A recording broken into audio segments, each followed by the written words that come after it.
ഇന്ന് നമുക്ക് ഗോതമ്പ് പൊടി വെച്ചിട്ട് നല്ല സോഫ്റ്റ് ആയിട്ടുള്ളൊരു ബന്ന് തയ്യാറാക്കാം. പിന്നെ ഇതിലേക്ക് നമ്മൾ ഈസ്റ്റ് ഒന്നും ചേർക്കുന്നില്ല. ഈസ്റ്റ് എല്ലാവരുടെ കയ്യിലും ഉണ്ടാവില്ലല്ലോ. അപ്പോൾ ഈസ്റ്റൊക്കെ ചേർക്കാണ്ടാണ് നമ്മൾ ഈ ഒരു ബന്ന് തയ്യാറാക്കുന്നത്. അപ്പോൾ നമുക്ക് ബന്ന് എങ്ങനെ തയ്യാറാക്കുന്നത് നോക്കാം. അപ്പോൾ ആദ്യം തന്നെ നമുക്ക് ഗോതമ്പ് പൊടി വേണം. ഞാനിപ്പോൾ 2 കപ്പ് ഗോതമ്പ് പൊടി എടുക്കുന്നുണ്ട്. 240 ml കപ്പാണിത്. അപ്പോൾ 2 കപ്പ് ഗോതമ്പ് പൊടി ചേർക്കാം. ഇനി ഇതിലോട്ട് പാൽപ്പൊടിയാണ് ചേർക്കേണ്ടത്. 3 ടേബിൾ സ്പൂൺ പാൽപ്പൊടി ചേർക്കാം. പാൽപ്പൊടി ചേർത്താൽ നല്ലൊരു ടേസ്റ്റാണ് ബന്നിന്. അപ്പോൾ നിങ്ങളുടെ കയ്യിൽ പാൽപ്പൊടി ഇല്ലെങ്കിൽ പാലൊന്ന് നന്നായിട്ട് കുറുക്കിയെടുത്തതിന് ശേഷം ചേർത്താലും മതി.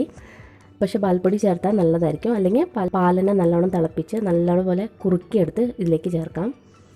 പിന്നെ ഇതിലേക്ക് നമ്മൾ ചേർക്കേണ്ടത് പഞ്ചസാരയാണ്. പഞ്ചസാര പൊടിച്ച് വേണം ചേർക്കാനായിട്ട്. അപ്പോൾ നമുക്ക് അതും ഒരു 3 ടേബിൾ സ്പൂൺ ചേർക്കാം. 3 ടേബിൾ സ്പൂൺ പഞ്ചസാര ഒരു മൈൽഡായിട്ടുള്ള ഒരു മധുരമായിരിക്കും. അപ്പോൾ നിങ്ങൾക്ക് കുറച്ചും കൂടി മധുരം വേണമെങ്കിൽ 4 ടേബിൾ സ്പൂൺ വരെ പഞ്ചസാര ചേർക്കാം കേട്ടോ. പൊടിച്ച് വേണം ചേർക്കാനായിട്ട്. ഇനി ഇതിലോട്ട് ബേക്കിംഗ് പൗഡറാണ് ചേർക്കേണ്ടത്. 1 ടീസ്പൂൺ ബേക്കിംഗ് പൗഡർ. പിന്നെ നമുക്ക് 1/2 ടീസ്പൂൺ ബേക്കിംഗ് സോഡയും കൂടി വേണം. അപ്പോൾ നിങ്ങളുടെ കയ്യിൽ ഇത് രണ്ടും ഇല്ലെങ്കിൽ അതിന് പകരം ഈനോ ഇല്ലേ, ഈനോ പാക്കറ്റ് നമുക്ക് കിട്ടുമല്ലോ, അത് 1/2 ടീസ്പൂണോളം ചേർക്കാം. ബേക്കിംഗ് പൗഡറും ബേക്കിംഗ് സോഡ ഇല്ലെങ്കിൽ 1/2 ടീസ്പൂണോ ചേർത്താലും മതി.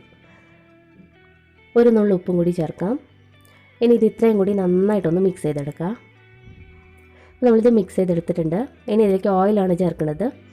3 ടേബിൾ സ്പൂൺ ഓയിൽ ചേർക്കാം. റിഫൈൻഡ് ഓയിലാണ് ചേർത്തിരിക്കുന്നത്. വെളിച്ചെണ്ണ ഒന്നും ഉപയോഗിക്കരുത്. സൺഫ്ലവർ ഓയിലോ അങ്ങനത്തെ ഏതെങ്കിലും എണ്ണ ഉപയോഗിക്കാം. ഇനി ഇത് നന്നായിട്ട് കൈവച്ച് നന്നായിട്ട് തന്നെ മിക്സ് ചെയ്തെടുക്കുക. പിന്നെ നമ്മളിതിലേക്ക് കുഴയ്ക്കാനായിട്ട് പാലാണ് ചേർക്കുന്നത്. 1 കപ്പ് പാലാണ് ഇതിന് വേണ്ടിയിട്ട് വേണ്ടത്. ഇത് കുറച്ച് ഇളം ചൂടായിട്ടുള്ളൊരു പാലാണ്. ഒരുപാട് തിളച്ച പാൽ ഒഴിക്കരുത്. കുറച്ച് ചൂടുള്ള പാൽ, നമ്മൾ കൈ തൊട്ട ഒരു ചൂടുണ്ടാവില്ലേ, ആ ഒരു ചൂടുള്ള പാൽ ഒഴിച്ചിട്ട് ഇത് കുഴച്ചെടുക്കാം. പിന്നെ ഇത് നമ്മൾ കുഴയ്ക്കുമ്പോൾ കുറച്ച് സ്റ്റിക്കി ആയിട്ടിരിക്കും. കയ്യിലൊക്കെ ഇങ്ങനെ ഒട്ടി പിടിക്കുന്ന പരുവത്തിൽ വേണം നമ്മളിത് കുഴച്ചെടുക്കാനായിട്ട്. ചില ഗോതമ്പ് പൊടിക്ക് കുറച്ച് വെള്ളം കൂടുതൽ വേണമല്ലോ. അപ്പോൾ അങ്ങനെയാണെങ്കിൽ പാൽ ചേർത്ത് കൊടുക്കുക. ഞാനിപ്പോൾ എടുത്തിരിക്കുന്ന ഗോതമ്പ് പൊടിക്ക് 1 കപ്പ് പാൽ തന്നെ മതിയായിരുന്നു. അപ്പോൾ നിങ്ങൾ നോക്കുക, ചിലപ്പോൾ കുറച്ചും കൂടി പൊടിയൊക്കെ ഇങ്ങനെ അവിടെ കിടക്കുകയാണെങ്കിൽ കുറച്ചും കൂടി ഒരു 1/4 കപ്പോളം പാലും കൂടി ചേർത്ത് മിക്സ് ചെയ്തെടുക്കാം. അപ്പോൾ ഇതുപോലെ നമ്മൾ കുഴച്ചെടുത്തിട്ടുണ്ട്. കയ്യിലൊക്കെ നന്നായിട്ട് തന്നെ ഒട്ടി പിടിക്കരുത്. പിന്നെ ഇത് നമ്മൾ റെസ്റ്റ് ചെയ്യാനൊന്നും വെക്കേണ്ട, ഉടനെ തന്നെ നമുക്ക് ഉണ്ടാക്കാം. നമുക്കൊരു ഇതുപോലത്തെ ഒരു ബോർഡ് എടുക്കാം. ഇതിലേക്ക് കുറച്ച് ഗോതമ്പ് പൊടി വിതറി കൊടുക്കാം. കുറച്ച് മതി കേട്ടോ, ഒരുപാടൊന്നും വേണ്ട, ജസ്റ്റ് കുറച്ചൊന്ന് വിതറി കൊടുക്കാം. ഇനി നമ്മൾ നന്നായിട്ട് തന്നെ കൈ വെച്ച് ഇതുപോലെ ഒന്ന് കുഴച്ച് കൊടുത്തുകൊണ്ട് ചെയ്യണം. അപ്പോൾ ഈ ബന്നിൻ്റെ ഒരു ടെക്സ്ചറൊക്കെ കിട്ടുന്നത്, നല്ല സോഫ്റ്റ്നെസ്സും ടെക്സ്ചറൊക്കെ കിട്ടുന്നത് ഈ ഒരു സ്റ്റെപ്പ് കൊണ്ടാണ്. നമ്മൾ എത്രത്തോളം ഇത് നന്നായിട്ട് കുഴച്ചെടുക്കുന്നോ അത്രയും നല്ല സോഫ്റ്റായിട്ട് നമ്മുടെ ബന്ന് കിട്ടും. അതുപോലെ നമ്മൾ കുഴയ്ക്കുമ്പോൾ ഒരുപാട് ടൈറ്റായിട്ട് കുഴയ്ക്കുക, വളരെ സോഫ്റ്റായിട്ട് കൈവച്ച് ഇതുപോലെ ഒന്ന് പ്രസ് ചെയ്ത് കുഴച്ചുകൊണ്ടിരിക്കുക. ഇനി ഇതിലേക്ക് 1 ടേബിൾ സ്പൂൺ ഓയിലും കൂടി ചേർക്കാം. ഓയിൽ ചേർത്തതിന് ശേഷം വീണ്ടും നന്നായിട്ട് തന്നെ നമ്മളിത് ഇതുപോലെ കൈവച്ച് കുഴച്ചുകൊണ്ടിരിക്കുക. നമ്മളിങ്ങനെ കുഴയ്ക്കുന്നതോറും നമ്മുടെ ഈ മാവ് നല്ല എയറേഷനൊക്കെ കിട്ടി നല്ല സോഫ്റ്റായി കിട്ടും. ഇപ്പോൾ കണ്ടില്ല, കയ്യിലൊന്നും ഒട്ടിപ്പിടിക്കില്ല. നല്ല ഒട്ടിപ്പിടിക്കാത്ത ഒരു പരുവത്തിൽ നമുക്ക് ഇതുപോലെ കിട്ടും. നമ്മൾ എത്രത്തോളം കുഴയ്ക്കണം അത്രയും സോഫ്റ്റാവും. അപ്പോൾ മാക്സിമം ഒരു 5 മിനിറ്റെങ്കിലും ഇതുപോലെ കുഴയ്ക്കണം.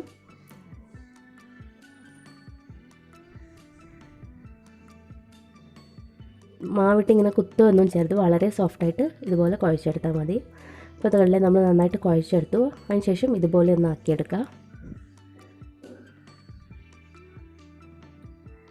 അപ്പോൾ ഈ ഒരു ഷേപ്പിലാക്കി എടുത്തിട്ടുണ്ട്. ഇനി നമുക്കിത് കട്ട് ചെയ്ത് ഡിവൈഡ് ചെയ്തെടുക്കാം.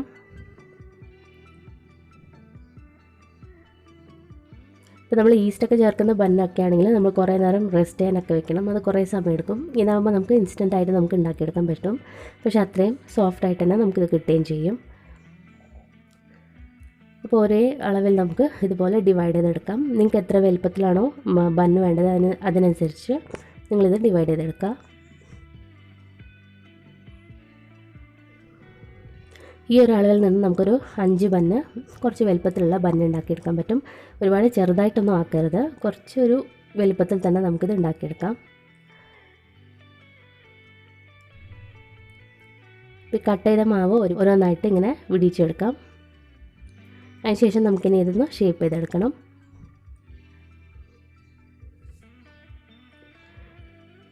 ഇനി നമുക്ക് ഒരു ബോൾ എടുത്ത് ഇതുപോലെ കൈവച്ചൊന്ന് ഇതുപോലെ ഒന്ന് ഫ്ലാറ്റാക്കി കൊടുക്കുക. അതിനുശേഷം എല്ലാ ഭാഗത്തൊന്നും എടുത്ത് പിന്നോട്ടിങ്ങനെ വലിച്ചെടുത്താൽ മതി. ഇതുപോലെ ചെയ്താൽ മതി. ഇതെല്ലാം കൂടി ഇങ്ങനെ കൂട്ടി വയ്ക്കുക. വളരെ സോഫ്റ്റായിട്ട് വേണം ചെയ്യാനായിട്ട്. അതിനുശേഷം പതുക്കെ നമ്മൾ കൈവച്ച് തന്നെ ഒന്ന് റോൾ ചെയ്ത് കൊടുത്താൽ ശരിക്കും നല്ലതുപോലെ ഇത് ഷേപ്പാക്കി കിട്ടും. മാവ് നല്ല സോഫ്റ്റാണ്. ഇതുപോലെ ഒന്ന് ആക്കി കൊടുത്താൽ മതി. നല്ല ഷേപ്പിൽ തന്നെ നമുക്കിത് കിട്ടും. കണ്ടില്ലേ?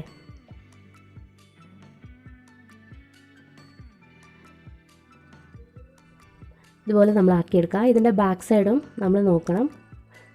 ബാക്ക് സൈഡ് ഉള്ള ഈ ഒരു ഇതുപോലെ ഇങ്ങനെ കാണുന്നതൊക്കെ ജസ്റ്റ് കൈവച്ച് ഇതുപോലെ ഒന്ന് പ്രസ് ചെയ്ത് കൊടുത്താൽ മതി. ബാക്കിയുള്ളതും ഇതേ രീതിയിൽ തന്നെ ചെയ്യുക. വളരെ സിമ്പിളാണിത്. ഇപ്പോൾ ഓരോ ബണ്ണും ഇതേ രീതിയിൽ നമുക്ക് ഷേപ്പ് ചെയ്തെടുക്കാം. ഇനി ഞാനിത് ഒരു പ്ലേറ്റിലാണ് അറേഞ്ച് ചെയ്യാൻ പോകുന്നത്. പ്ലേറ്റിലേക്ക് കുറച്ച് ഓയിലോ ബട്ടറോ തേച്ച് പിടിപ്പിക്കാം. ഇനി നിങ്ങളുടെ കയ്യിൽ ഇഡ്ഡലി തട്ടുണ്ടെങ്കിൽ ഇഡ്ഡലി തട്ടിൽ വേണമെങ്കിലും ഉണ്ടാക്കാം.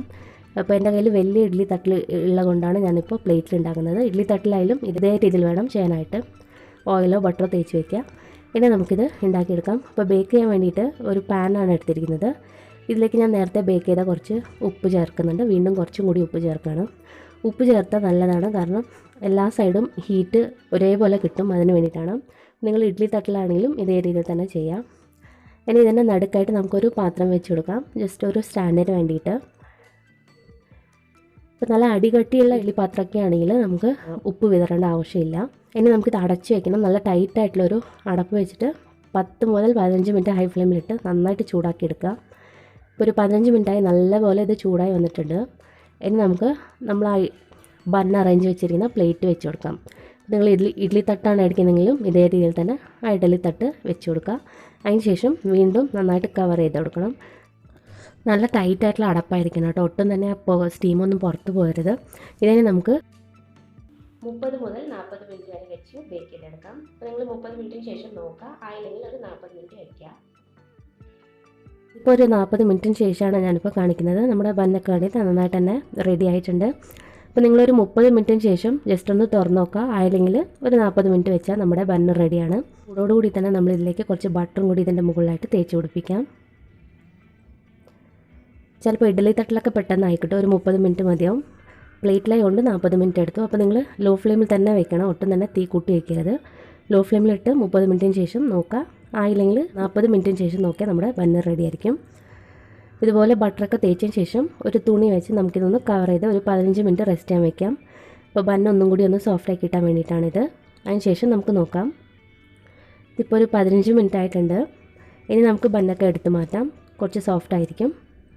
ഉണ്ടില്ലേ? നമുക്കിതുപോലെ എടുക്കാം.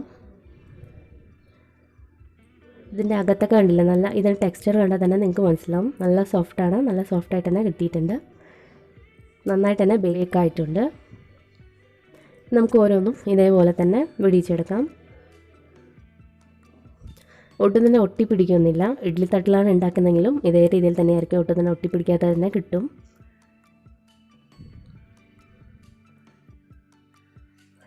അപ്പോൾ ഈസ്റ്റ് ഒന്നും ഇല്ലാതെ തന്നെ നമുക്ക് നല്ല ടേസ്റ്റ് ആയിട്ടുള്ള ബൺ ഉണ്ടാക്കിയെടുക്കാൻ പറ്റും. നല്ല സോഫ്റ്റായിട്ട് തന്നെ കിട്ടും നമുക്കിത്. പിന്നെ ഒരുപാട് പണിയില്ല. നമ്മൾ ഈസ്റ്റൊക്കെ ചേർത്ത് ചെയ്യുമ്പോൾ കുറച്ച് സമയം പിടിക്കും. അതൊക്കെ ഈസ്റ്റൊക്കെ പൊങ്ങി വരാനൊക്കെ കുറേ സമയം എടുക്കും. അപ്പോൾ ഇതാകുമ്പോൾ ആ ഒരു പ്രശ്നമില്ല. നമുക്ക് ഇൻസ്റ്റൻ്റ് ആയിട്ട് തന്നെ ഉണ്ടാക്കിയെടുക്കാൻ പറ്റും. നമ്മൾ മെയിനായിട്ട് ശ്രദ്ധിക്കേണ്ടത് ആ മാവിൻ്റെ ഒരു ടെക്സ്ചറാണ്, ഒട്ടിപ്പിടിച്ചിരിക്കുന്ന ടെക്സ്ചറും പിന്നെ നമ്മൾ ബേക്ക് ചെയ്തെടുക്കുന്ന ടൈമും. നല്ല സോഫ്റ്റായിട്ട് തന്നെ കിട്ടിയിട്ടുണ്ട്. കണ്ടില്ലേ? അപ്പോൾ ഇതിൻ്റെ അകത്തൊക്കെ കണ്ടാൽ നിങ്ങൾക്ക് മനസ്സിലാവും.